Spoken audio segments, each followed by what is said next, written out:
Hey guys, just trying to do a quick video showing kind of what I do for a process just on the MPC, not with any of the other gear I've got here right now. Just going to keep it focused on the MPC. As you can see, I have an empty project and I'm just going to load up some samples. I prepared these over a year ago, maybe 2 years ago in Reason. Don't know what the BPM is or what the scale or anything else is, but we'll see if we can figure that out. I'm probably just going to use the samples straight up as they are, just chop them and then flip it into something else. I will post the samples online here. As you can see, I just loaded them. We got a bass, got a pad kind of sound, bell, keys. It looks like a couple drum loops, so just 6 loops, nothing too fancy here. We go to sample edit here, just a quick look. It doesn't look like I normalized anything, so I'll probably have to do a little bit of mixing here as I get into it, but even just looking at this right now, I would say I'm not sure what I had for swing or anything else. Yeah, like this pad here is going to be a problem to chop. I don't think Threshold's going to get it, but we'll see what we can get. So a few things. First, for the bass sound, I'm going to hope that Threshold works here. Sounds pretty good, so I'm just going to convert that into a new drum program, hit do it. So I got that.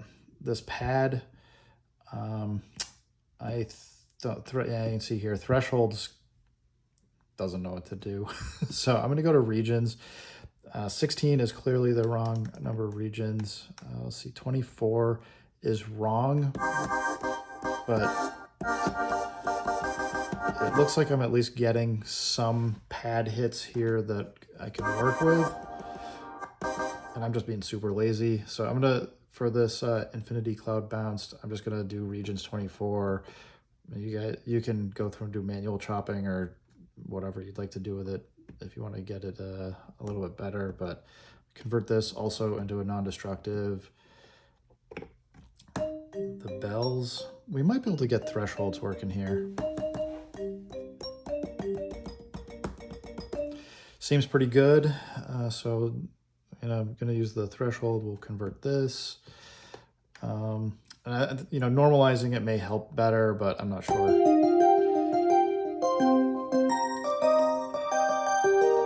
I really doubt Threshold's gonna. Threshold's actually not doing too bad here.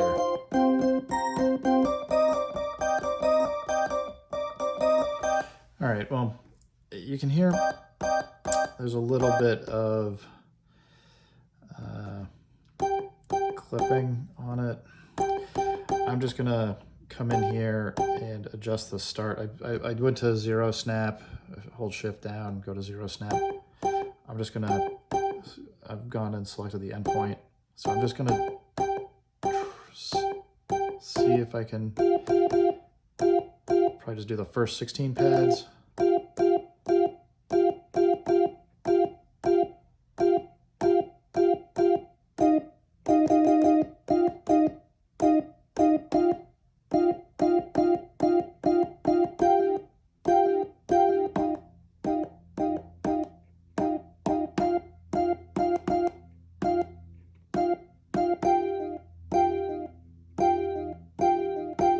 So I mean, all I'm doing here is just I'm using the smallest amount of change here, and just trying to listen for where I'm getting like that pop at the end.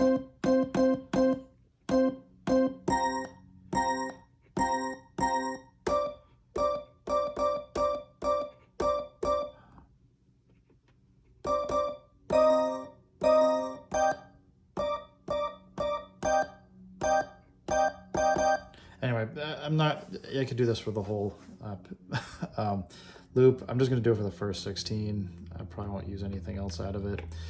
And I'm going to hope that Threshold works here.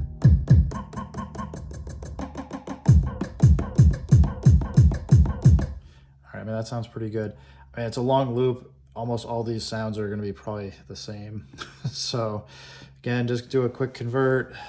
Oop, go back to sample edit. We got one more drum. Sounds like we got some kicks, or yeah, a little bit more like clap and stuff. So, need to do threshold.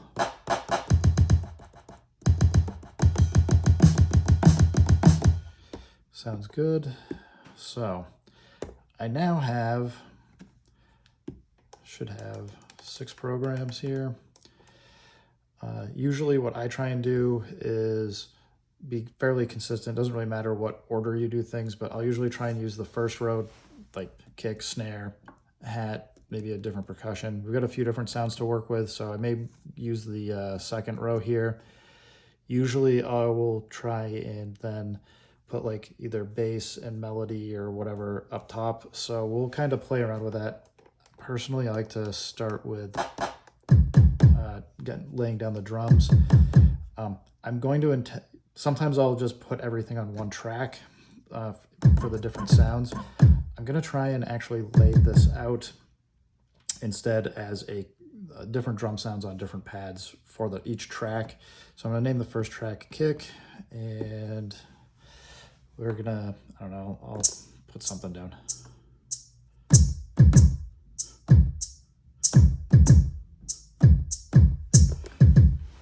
See how that's pretty bad. I'm just going to come in and we'll fix those. All right, so we got a kick, we got a snare going. We could do the clap from the, maybe we'll do the clap actually. Let's make this a clap from the other kit.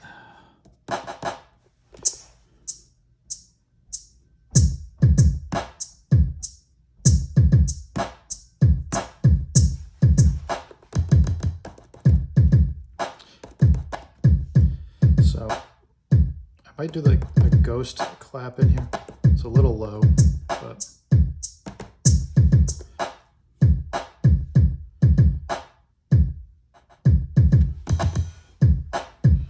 all right, now we gotta find a hi-hat in here someplace. We'll do a hat.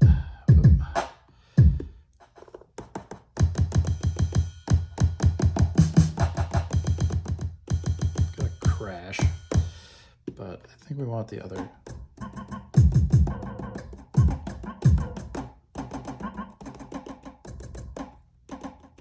I kind of like this. Not a hat, but almost like a rim or something, rim shot or wood block kind of sound. Let's try this.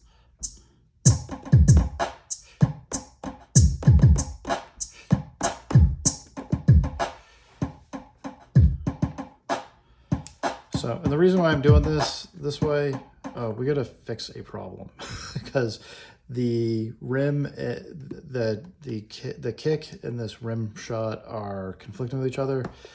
I'm usually, sometimes you want the mutes to happen. So what you want is your kit to be in mono. In this case, because we're having both of them happen at the same time, we need to change this to poly. All I did was a shortcut menu, hold menu and then tap pad 14. I'm gonna do the same thing for this clap. So hold menu, tap pad 14. I'm gonna set it to poly just so we don't accidentally start having different hits mute each other. All right, there we go. That sounds better. I'm gonna have a crash in here. Now, right now, I didn't explain this, but I'm at 96 BPM. Right now the bar is, we got 2 bars. I want to make it 4, so I'm just going to come in and you can touch the pencil on the sequence line and double length. So for the crash, I guess we're going to have the kick on the crash. I'll be okay with that.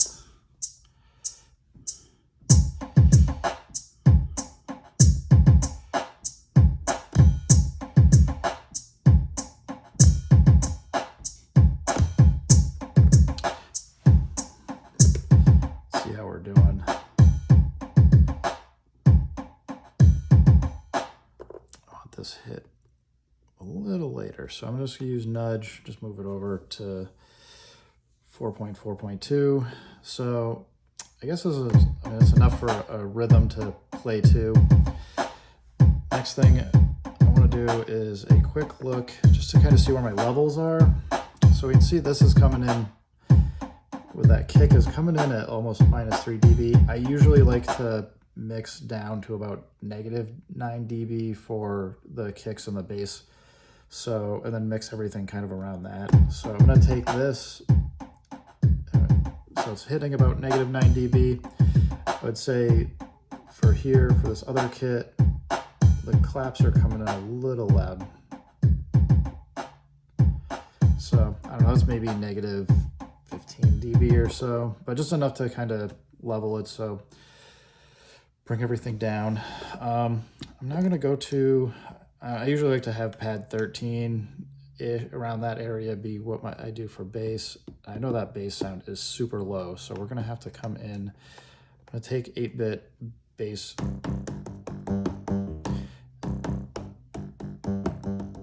Yeah, it's super low. So if we come to mix, we can see it's maybe hitting at like -18 dB. I'm going to get that up to probably -9.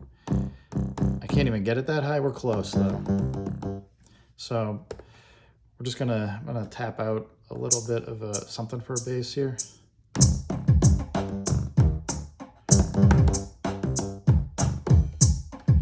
Oh yeah, forgot I went to 4 bars.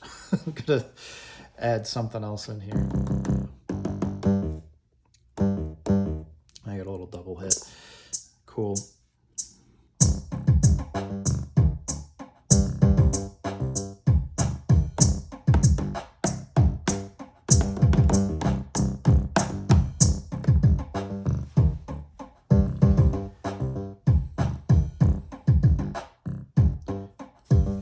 So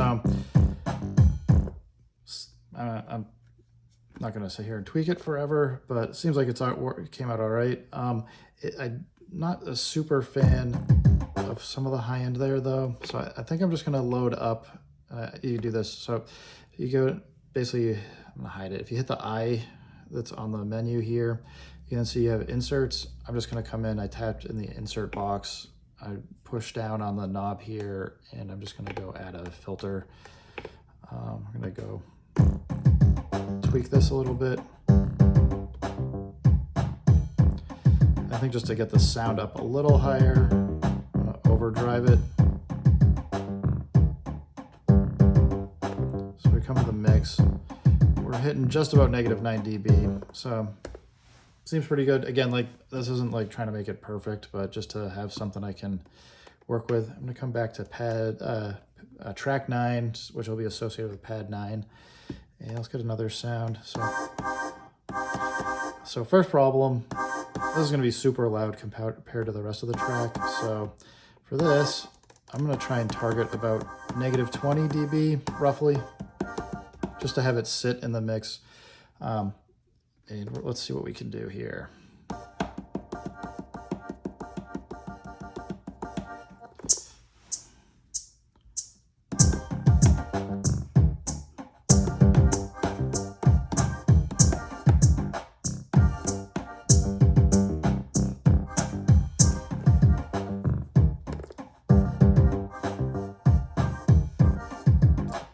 I'm just going to put on follow so I can kind of see here.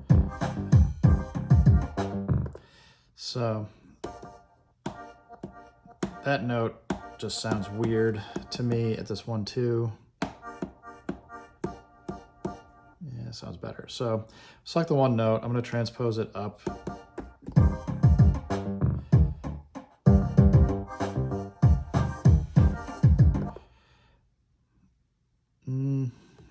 If I look here, well, I did do a 1-1, 1-2, 1-4. So we kind of repeated that as a 1-1, 1-2, 1-4. Maybe it's just the sound. Again, I'm not gonna get it super into this, but let's see, what else can we do here? We've got a few more tracks, so maybe we'll add some up. I'm gonna rename these pads, bells, and we'll just add one more element. We'll be I'll show you from here kind of what I do. So.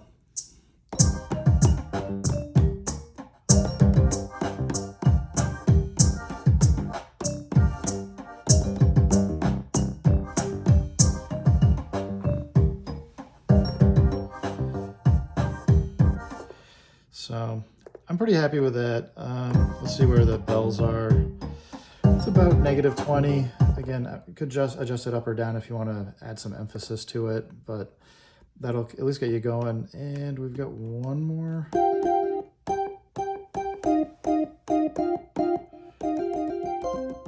That's right. This is the one that had some of the chopping problems. So first, it's a little loud. I think I want it way back because it's a very high sound, so I'm just pulling it back. But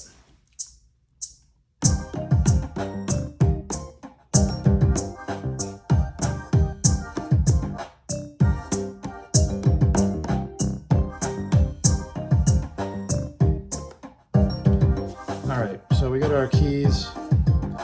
Now, assuming I did everything correctly, if I go to mute, I now have, and this is just a basic setup, but I have some things that I can now play as a little bit of a song to drop things in and out. So first thing I do is I usually put on timing correct. I don't trust myself to hit the pads 100% perfect.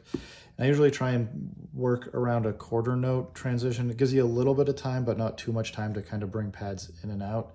So again, like if I just wanted to play this, I can come in, mute out just most of the parts. This could just be an intro, kind of build up, you know, on the 4/4 or something, bring in.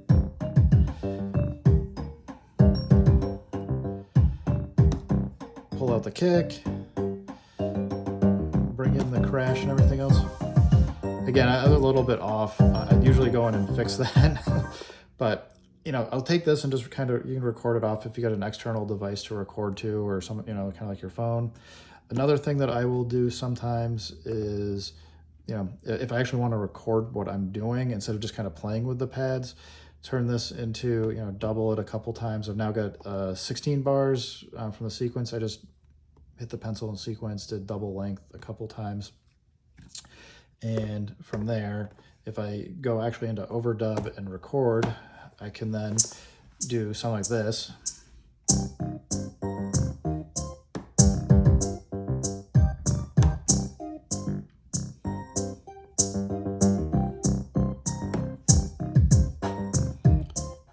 You know, so I just keep kind of bringing elements in and just play with it.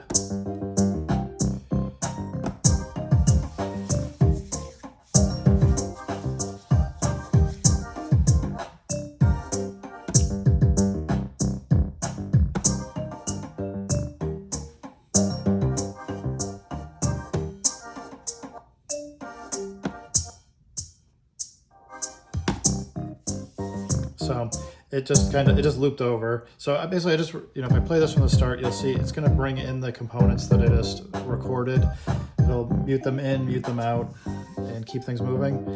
The only other thing that I would suggest doing is, you know, taking and you can do some recording of some filters or other effects. So if we want to do that, let's say we just want the kick and the snare. Maybe I want a low pass filter. So I just brought in the air filter here. If you hold down the Q-Link button, you can then bring up your Q-Link edit. What I like to do sometimes, I'll go to program and we'll go I'll actually hit the Q-Link edit so I can bring this up so I don't have to keep holding the Q-Link button down. I'll just take this fourth row, there's nothing in it, and we'll do insert effect 1 because that's where I just dropped the filter effect. And we'll just put cutoff frequency. It's super easy. You can get some pretty good effects out of it really quick. So just to show you what works now, you should be able to see this is moving. So we could start off, if we wanted the track to start with the cutoff frequency really low, just all you have to do is hit we have read right now for automation. We turn it to write and we just start playing it. So you can hear kick is much lower, but we can start bringing it in. well, it's muted, but I'm still turning it up.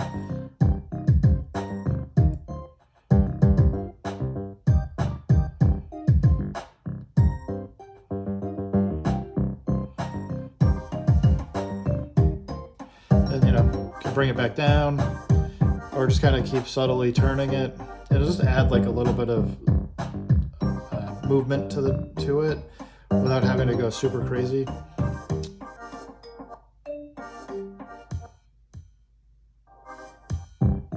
And now I've recorded that in. You can come in, you can go look at it, but to see it, if you go to your double tap on main, you go to the grid. If you come in here, just change that. You now see cutoff frequency. If we just keep scrolling, you can kind of see where I just had different settings. That's what kind of the movement that I put in place.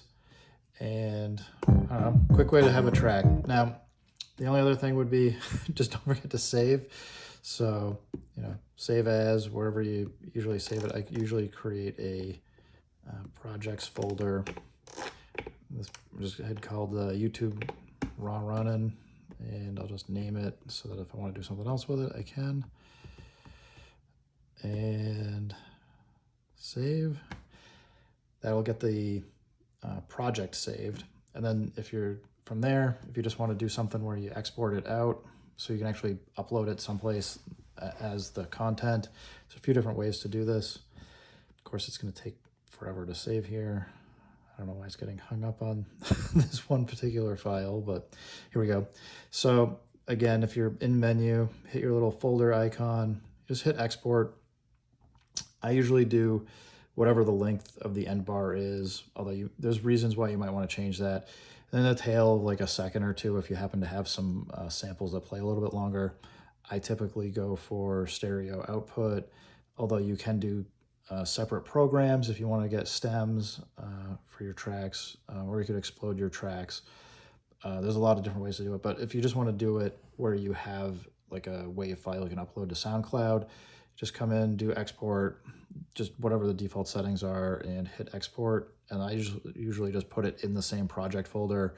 Might put a, you know, revision 1 on it just so that I know if I want to come back to it and make multiple versions I can. You hit save, and once it's done, it's usually pretty quick, you'll have a track. Anyway, I hope that helped you guys out, showing you kind of a workflow. If you have any questions, put them in the comments. Anyway, thanks guys. Later. Bye-bye.